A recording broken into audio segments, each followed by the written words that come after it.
Welcome to YouTube channel GK GS with Manish sir. आज 29 जुलाई 2023 है और आज की जितने भी महत्वपूर्ण करंट अफेयर होंगे वो हम इस वीडियो में डिस्कस करेंगे। इस वीडियो का पीडीएफ आपको टेलीग्राम पे मिलेगा जिसका लिंक वीडियो के डिस्क्रिप्शन बॉक्स में है। तो आइए शुरू करते हैं आज का महत्वपूर्ण करंट अफेयर। आज का पहला प्रश्न है, विश्व शतरंज दिवस कब मनाया गया है? तो साथियों ये मनाया गया है 20 जुलाई को। अब 20 जुलाई को यह दिवस क्यों मनाया जाता है? क्योंकि 20 जुलाई 1924 को पेरिस में अंतर्राष्ट्रीय शतरंज महासंघ की स्थापना हुई थी, इसीलिए प्रत्येक वर्ष 20 जुलाई को विश्व शतरंज दिवस मनाया जाता है। अब इस महीने में कौन कौन से महत्वपूर्ण दिवस मनाए गए हैं? तो चार्टर्ड अकाउंटेंट डे 1 जुलाई, राष्ट्रीय चिकित्सा दिवस 1 जुलाई, राष्ट्रीय डाक कर्मचारी दिवस 1 जुलाई, विश्व खेल पत्रकार दिवस 2 जुलाई, अज्ञात फ्लाइंग ऑब्जेक्ट दिवस 2 जुलाई। साथियों मैं इस संडे को रात 8 बजे आपके लिए 3 महीने का महत्वपूर्ण करंट अफेयर लेके आ रहा हूँ और वो 3 महीने होंगे जनवरी, फरवरी और मार्च का। साथियों रात 8 बजे संडे को याद रखना साथियों। अब साथियों अंतर्राष्ट्रीय प्लास्टिक बैग मुक्ति दिवस कब मनाया गया? 3 जुलाई को। विश्व जुनूस दिवस कब मनाया गया? 6 जुलाई को। विश्व चॉकलेट दिवस मनाया गया 7 जुलाई को। विश्व जनसंख्या दिवस मनाया गया 11 जुलाई को। विश्व पेपर बैग दिवस मनाया गया 12 जुलाई को। अंतर्राष्ट्रीय मलाला दिवस ये मनाया गया 12 जुलाई को। वर्ल्ड यूथ स्किल्स डे कब मनाया गया? 15 जुलाई को। और विश्व अंतर्राष्ट्रीय न्याय दिवस कब मनाया गया? तो 17 जुलाई को मनाया गया साथियों। विश्व सर्प दिवस कब मनाया गया? तो 16 जुलाई को मनाया गया विश्व सर्प दिवस साथियों। अब अगला प्रश्न आपका है, हाल ही में किस राज्य के पूर्व मुख्यमंत्री ओमन चांडी का 79 साल की उम्र में निधन हुआ है? तो साथियों ये केरल के पूर्व मुख्यमंत्री थे ओमन चांडी, जिनका हाल ही में 79 वर्ष की अवस्था में निधन हो गया है। अब यह केरल के पूर्व मुख्यमंत्री थे, तो केरल के वर्तमान में मुख्यमंत्री कौन है? पिनरई विजयन। केरल की राजधानी क्या है? तिरुवनंतपुरम। केरल के गवर्नर कौन है? आरिफ मोहम्मद खान। और केरल के मुख्यमंत्री कौन है? पिनरई विजयन। यहाँ पे राज्यसभा 9 है और लोकसभा 20 है। पराम्बिकुलम नेशनल पार्क और पेरियार नेशनल पार्क, ये 2 महत्वपूर्ण नेशनल पार्क है जो केरल में स्थित है। केरल ने अभी हाल ही में के फोन प्रोजेक्ट शुरू किया है और खाद्य सुरक्षा सूचकांक 2023 में केरल जो है ये प्रथम स्थान पर रहा है साथियों। अब अगला प्रश्न आपका है, नीति आयोग के निर्यात तैयारी सूचकांक 2023 में कौन सा राज्य प्रथम स्थान पर रहा है? तो तमिलनाडु साथियों प्रथम स्थान पर रहा है और तटवर्ती राज्यों में साथियों तमिलनाडु प्रथम स्थान पर रहा है। भूमि से घिरे राज्यों में हरियाणा प्रथम स्थान पर रहा है साथियों। कौन? तो भूमि से घिरे राज्यों में हरियाणा प्रथम स्थान पर रहा है, लेकिन तटवर्ती राज्यों में तमिलनाडु प्रथम स्थान पर रहा है। अब साथियों भारत के कितने तटवर्ती राज्य हैं? तो देखो साथियों ये जो हमारा राज्य दिख रहा है ये है गुजरात। क्या है ये? गुजरात। देखो यही है साथियों दक्षिण भारत का एरिया आपका। तो यहाँ पर है गुजरात, यहाँ पर आपका ये महाराष्ट्र हो गया, यहाँ पर हो गया साथियों कर्नाटक, यहाँ पर हो गया केरल, और यहाँ पर साथियों कर्नाटक और महाराष्ट्र के बीच गोवा है। ये हो गया आपका तमिलनाडु, यहाँ पर हो गया आंध्र प्रदेश, ये हो गया आपका ओडिशा और ये हो गया आपका पश्चिम बंगाल साथियों। यानी कि भारत के कितने तटवर्ती राज्य हैं? तो 9। कितने हैं? 9। और इस 9 तटवर्ती राज्य में निर्यात तैयारी सूचकांक में कौन प्रथम स्थान पर रहा है? तमिलनाडु। और भूमि से घिरे राज्यों में कौन प्रथम स्थान पर रहा है? तो हरियाणा साथियों। अब नीति आयोग का यह रिपोर्ट था। तो NITI Aayog national institution for transforming India, NITI Aayog की स्थापना कब हुई? 1 जनवरी 2015 को। नीति आयोग का फुल फॉर्म है national institution for transforming India, अर्थात भारतीय राष्ट्रीय परिवर्तन संस्थान। नीति आयोग के उपाध्यक्ष कौन है? सुमन बेरी। और नीति आयोग के मुख्य कार्यकारी अधिकारी अर्थात सीईओ कौन है? तो वी आर सुब्रमण्यम साथियों। और नीति आयोग के अध्यक्ष कौन होते हैं? तो प्रधानमंत्री होते हैं साथियों नीति आयोग के अध्यक्ष। अब तमिलनाडु साथियों प्रथम स्थान पर है तटवर्ती राज्यों में। तो तमिलनाडु की राजधानी क्या है? चेन्नई। तमिलनाडु के गवर्नर कौन है? RN रवि। तमिलनाडु के चीफ मिनिस्टर कौन है? MK Stalin. और यहाँ पे राज्यसभा सीट 18 है और लोकसभा सीट 39 है। मेट्टूर बांध कावेरी नदी पर है और पिल्लूर बांध भवानी नदी पर है तमिलनाडु में। साथियों इंदिरा गांधी अभ्यारण्य कहाँ है? तमिलनाडु में। सत्यमंगलम टाइगर रिजर्व कई बार पूछा गया एग्जाम में है कि सत्यमंगलम टाइगर रिजर्व किस राज्य में है? तमिलनाडु में। और मुद्दुमलई राष्ट्रीय उद्यान कहाँ है साथियों? तो तमिलनाडु में है। गुंदई राष्ट्रीय उद्यान तमिलनाडु में है। मन्नार की खारी मरीन राष्ट्रीय उद्यान तमिलनाडु में है। राष्ट्रीय गन्ना प्रजनन केंद्र कोयम्बटूर में है। दक्षिण भारत का मानचेस्टर कोयम्बटूर में है। इंदिरा गांधी परमाणु अनुसंधान केंद्र का हेडक्वार्टर तमिलनाडु के कलपक्कम में है। और इसकी स्थापना हुई थी इंदिरा गांधी परमाणु अनुसंधान केंद्र की कब? तो 1971 में साथियों। कब हुई थी? 1971 में।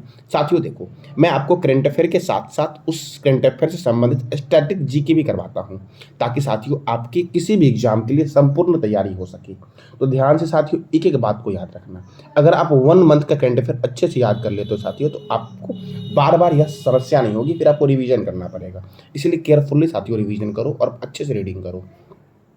थेप्पाकुड हाथी शिविर ये नीलगिरी में मुद्दुमलई राष्ट्रीय उद्यान के अंदर में स्थित है। कुंभम अंगूर और आथुर पान ये तमिलनाडु का है, जिसको दिया गया है जीआई टैग, जियोग्राफिकल आइडेंटिफिकेशन।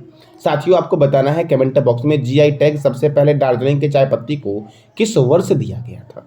अब अगला प्रश्न आपका है, हाल ही में किस राज्य में अमरावती में पीएम मित्र पार्क लॉन्च किया गया है साथियों? कौन सा पार्क? तो पीएम मित्र पार्क। अब आप सोच रहे होगे आंध्र प्रदेश में साथियों, तो नहीं, आंध्र प्रदेश की राजधानी अमरावती है, लेकिन महाराष्ट्र में भी एक अमरावती शहर है साथियों। कहाँ पर है? तो महाराष्ट्र में भी ये अमरावती शहर है, वहीं पर साथियों क्या किया गया है? तो पीएम मित्र पार्क लॉन्च किया गया है। देखो, यह पार्क अमरावती में स्थापित होने से लगभग साथियों 2 लाख लोगों को रोजगार मिलेगा और महाराष्ट्र को एक नई पहचान मिलेगी टेक्सटाइल फॉर्म के रूप में। यह मित्र पार्क स्थापित होने से, लॉन्च होने से साथियों।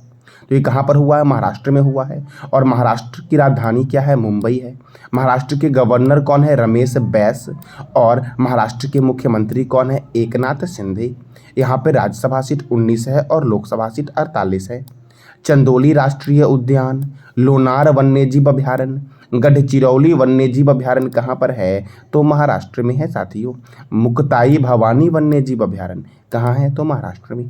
साथियों अगर आपसे कोई एग्जाम में पूछ दे या कोई बच्चे आपसे पूछ दे कि सबसे अधिक वन्यजीव अभयारण्य कहाँ है, तो आप बोलोगे अंडमान निकोबार में। लेकिन दूसरा प्रश्न आपसे पूछे कि सर्वाधिक वन्यजीव अभयारण्य किस राज्य में है, तो आप क्या बोलोगे? महाराष्ट्र में है। Tata institute of fundamental research Mumbai में है। भारतीय भूचुंबकीय संस्थान मुंबई में है। छत्रपति शिवाजी अंतर्राष्ट्रीय हवाई अड्डा मुंबई में है। केंद्रीय कपास अनुसंधान केंद्र नागपुर में है। नेशनल केमिकल लेबोरेटरी पुणे में है।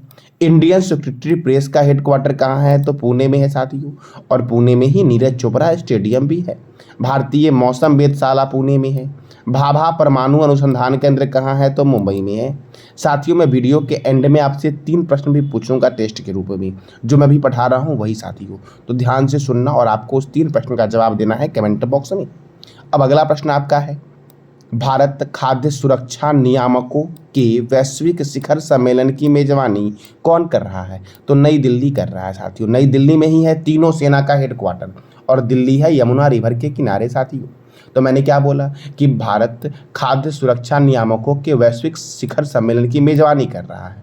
साथियों कौन से शहर में कर रहा है भारत? तो नई दिल्ली में कर रहा है। अब नई दिल्ली में कर रहा है साथियों, तो देखो, Telecom Regulatory Authority of India, Union Public Service Commission, Border Security Force और Border Road Organisation, Oil and Natural Gas Corporation, Table Tennis Federation of India, All India Football Federation, ये सारे संस्थानों का हेडक्वार्टर कहाँ है? तो नई दिल्ली में है साथियों। अब अगला प्रश्न आपका है, हाल ही में छुपे आतंकी को ढूंढने के लिए ऑपरेशन त्रिनेत्र 2 कहाँ शुरू किया गया है? तो साथियों ये जम्मू कश्मीर के पूंछ सेक्टर में शुरू किया गया है छुपे आतंकी को ढूंढने के लिए त्रिरत्न सेकेंड साथियों ऑपरेशन। अब ये जम्मू कश्मीर के पूंछ सेक्टर में किया गया है। तो जम्मू कश्मीर के वर्तमान में उपराज्यपाल कौन है? मनोज सिन्हा। डांची ग्राम अभयारण्य जम्मू कश्मीर में है। किश्तवाड़ राष्ट्रीय उद्यान जम्मू कश्मीर में है। तुलबुल परियोजना झेलम नदी पर बना हुआ है जम्मू कश्मीर में। पालक दुल जल विद्युत परियोजना मारूसुदर नदी पर जम्मू कश्मीर में है। कहाँ पर है साथियों? तो जम्मू कश्मीर में है। जम्मू कश्मीर में ही आपका काराकोरम दर्रा भी है। अब अगला प्रश्न आपका है, हाल ही में प्रधानमंत्री नरेंद्र मोदी ने कहाँ स्थित वीर सावरकर अंतर्राष्ट्रीय हवाई अड्डे के नए टर्मिनल का उद्घाटन किया है साथियों? तो पौंडीचेरी साथियों, पौंडीचेरी में है वीर सावरकर अंतर्राष्ट्रीय हवाई अड्डा। उसी के नए टर्मिनल का उद्घाटन किया है प्रधानमंत्री नरेंद्र मोदी ने। कहाँ पर? तो पौंडीचेरी में साथियों। अब महत्वपूर्ण अंतर्राष्ट्रीय हवाई अड्डा साथियों, देखो साथियों, ऐसा पहली बार साथियों है कि मैं इतने सारे स्टैटिक आपको बता रहा हूँ यूट्यूब पे साथियों, और ये यूट्यूब पे भी पहली बार है कि कहीं आपको इतना सारा स्टैटिक एक साथ मिल रहा है आपके एग्जाम के पॉइंट ऑफ व्यू से। एक बार अगर आप अच्छे से रीडिंग कर लेते हो साथियों तो कभी आपको दिक्कत नहीं होगी स्टैटिक याद करने में। बस आपको एक बार अच्छे से कड़ी मेहनत करना पड़ेगा। 1 मंथ का करंट अफेयर आपको याद करना पड़ेगा, उसमें जितने भी स्टैटिक है सारे याद करने पड़ेंगे आपको। फिर धीरे धीरे साथियों वही आपका आगे चल के रिविजन होता है। तो गोपीनाथ बारदोली अंतर्राष्ट्रीय हवाई अड्डा कहाँ है? गुवाहाटी में है। इंदिरा गांधी अंतर्राष्ट्रीय हवाई अड्डा नई दिल्ली में है। छत्रपति शिवाजी अंतर्राष्ट्रीय हवाई अड्डा मुंबई में है। नेताजी सुभाष चंद्र बोस अंतर्राष्ट्रीय हवाई अड्डा कहाँ है? तो कोलकाता में है। अन्ना अंतर्राष्ट्रीय हवाई अड्डा चेन्नई में है। बाबा साहब अंबेडकर अंतर्राष्ट्रीय हवाई अड्डा नागपुर में है। सरदार वल्लभ भाई पटेल अंतर्राष्ट्रीय हवाई अड्डा अहमदाबाद में है। चौधरी चरण सिंह अंतर्राष्ट्रीय हवाई अड्डा कहाँ है? तो ये बताना है कमेंट बॉक्स में आपको। लाल बहादुर शास्त्री अंतर्राष्ट्रीय हवाई अड्डा वाराणसी में है। श्री गुरु रामदास जी अंतर्राष्ट्रीय हवाई अड्डा कहाँ है? तो अमृतसर में है साथियों। राजीव गांधी अंतर्राष्ट्रीय हवाई अड्डा हैदराबाद में है। वीर सावरकर अंतर्राष्ट्रीय हवाई अड्डा पोर्ट ब्लेयर में है। देवी अहिल्याबाई होलकर अंतर्राष्ट्रीय हवाई अड्डा कहाँ है? तो ये इंदौर में है साथियों। कहाँ पर है? इंदौर में। अब अगला प्रश्न आपका है, हाल ही में किस देश ने दुनिया का पहला मीथेन से उड़ने वाला रॉकेट का सफल परीक्षण किया है? किससे? तो मीथेन से उड़ने वाला दुनिया का पहला रॉकेट का परीक्षण किस देश ने किया है? तो चाइना ने किया है साथियों। भारत का निकटतम पड़ोसी चाइना, चाइना और भारत के बीच मैकमोहन रेखा है साथियों। अब चाइना, तो चाइना की राजधानी क्या है? बीजिंग। चाइना की करेंसी क्या है? रेनबीबी। और चाइना के राष्ट्रपति कौन है साथियों? तो शी जिनपिंग है। ई कचरे के उत्पादन में टॉप पे है चाइना। स्कूल में विदेशी पाठ्यक्रम के शिक्षण को रोक लगाने का फैसला चाइना ने लिया है। चीन की सीमा सबसे ज़्यादा देश 14 देशों से लगती है साथियों। हाइड्रोजन संचालित ट्रेन शुरू करने वाला एशिया का पहला देश कौन बना है? चाइना बना है साथियों। अच्छा, वर्ल्ड में साथियों कौन सा देश है जिसने पहला हाइड्रोजन का ट्रेन चलाया था? अब अगला प्रश्न आपका है, अंतर्राष्ट्रीय चंद्रमा दिवस कब मनाया जाता है? तो साथियों देखो, ये मनाया क्यों जाता है? तो नील एंगस्ट्रॉम साथियों 20 जुलाई को, कब? तो 20 जुलाई 1969 को चंद्रमा पर कदम रखे थे, इसलिए 20 जुलाई को मनाया जाता है अंतर्राष्ट्रीय चंद्रमा दिवस। कब मनाया जाता है? तो 20 जुलाई को। अब साथियों चंद्रमा, तो चंद्रमा से क्या क्या प्रश्न बनता है आपका है? आपको सबसे पहले तो ये बताना है कि चंद्रयान फर्स्ट कब लॉन्च हुआ था, चंद्रयान सेकंड कब लॉन्च हुआ था, और चंद्रयान 3 कब लॉन्च हुआ था। ये एग्जाम के लिए मोस्ट भी आई साथियों प्रश्न आपका है, ये तीनों कब लॉन्च हुआ है? तो इसका जवाब देना है कमेंट बॉक्स में आपको साथियों। अब साथियों चंद्रमा, तो चंद्रमा का अध्ययन क्या कहलाता है? सेलेनोलॉजी। चंद्रमा पर धूल के मैदान को क्या कहते हैं? शांति सागर कहते हैं। जो चंद्रमा का पिछला भाग है और अंधकार में है। चंद्रमा की उत्पत्ति पृथ्वी के ही एक टुकड़े से मानी जाती है। चंद्रमा की उत्पत्ति साथियों देखो, चंद्रमा के दक्षिण ध्रुव पर स्थित है लिबनिटीज पर्वत, जो चंद्रमा का सबसे ऊंचा पर्वत है। यह पृथ्वी की एक परिक्रमा 27 दिन 8 घंटे में पूरी करती है और इतने ही समय में अपने अक्ष पर भी एक घूर्णन करती है। यही कारण है कि चंद्रमा का एक ही भाग साथियों पृथ्वी से दिखाई देता है। अगर आपसे पूछे कि पृथ्वी से चंद्रमा को कितना % देख पाते हैं हम लोग हैं, तो 57% साथियों। चंद्रमा का अन्य नाम है जीवाश्म ग्रह। यहाँ पर वायुमंडल नहीं है और चंद्रमा का गुरुत्वीय क्षेत्र जो है आपका, वो पृथ्वी के गुरुत्वीय क्षेत्र से 1/6 है। कितना है? तो 1/6 है साथियों। ये मैंने बताया आपको चंद्रमा के बारे में। बस आपको बताना है चंद्रयान फर्स्ट, सेकंड और थर्ड कब कब लॉन्च हुआ है, डेट के साथ साथियों। अब साथियों मैंने कल आपसे एक प्रश्न किया था कि हाल ही में किस देश ने अपना खुद का ऑपरेटिंग सिस्टम ओपन कराइंग लॉन्च किया है? तो चीन ने साथियों। किसने किया है? चीन ने। साथियों आज मैं आपसे 3 प्रश्न कर रहा हूं जिसका जवाब देना है कमेंट बॉक्स में। और साथियों कमेंट बॉक्स में जवाब दिया करो, जिससे आपकी रिवीजन अच्छे से होगी और जिस बातों का जवाब आप कमेंट बॉक्स में दोगे वो आप कभी भूलोगे नहीं। तो साथियों कमेंट बॉक्स में हर हाल में आप जवाब दिया करो। पहला प्रश्न आपका है, राष्ट्रीय गन्ना प्रजनन केंद्र कहाँ है? दूसरा आपका है, चंद्रमा का अध्ययन क्या कहलाता है? और तीसरा प्रश्न आपका है, विश्व जनसंख्या दिवस कब मनाया जाता है? साथियों ये था आज का आपका महत्वपूर्ण करंट अफेयर। याद रखना इस संडे को साथियों रात 8 बजे मैं आपके लिए जनवरी, फरवरी और मार्च के महत्वपूर्ण करंट अफेयर लेके आ रहा हूँ, जो आपके एग्जाम में बिहार टीचर साथियों, बीपीएससी टीचर, साथियों, एसएससी सीजीएल, एसएससी एमटीएस और बिहार पुलिस के लिए बहुत ही महत्वपूर्ण करंट अफेयर होंगे। सेलेक्टेड टॉपिक जो आपके एग्जाम के लिए महत्वपूर्ण होंगे वही मैं रात 8 बजे संडे को लेके आ रहा हूँ साथियों। तो ये था आज का आपका महत्वपूर्ण करंट अफेयर। जानकारी अच्छी लगी तो चैनल को लाइक करें, शेयर करें और सब्सक्राइब करें। धन्यवाद।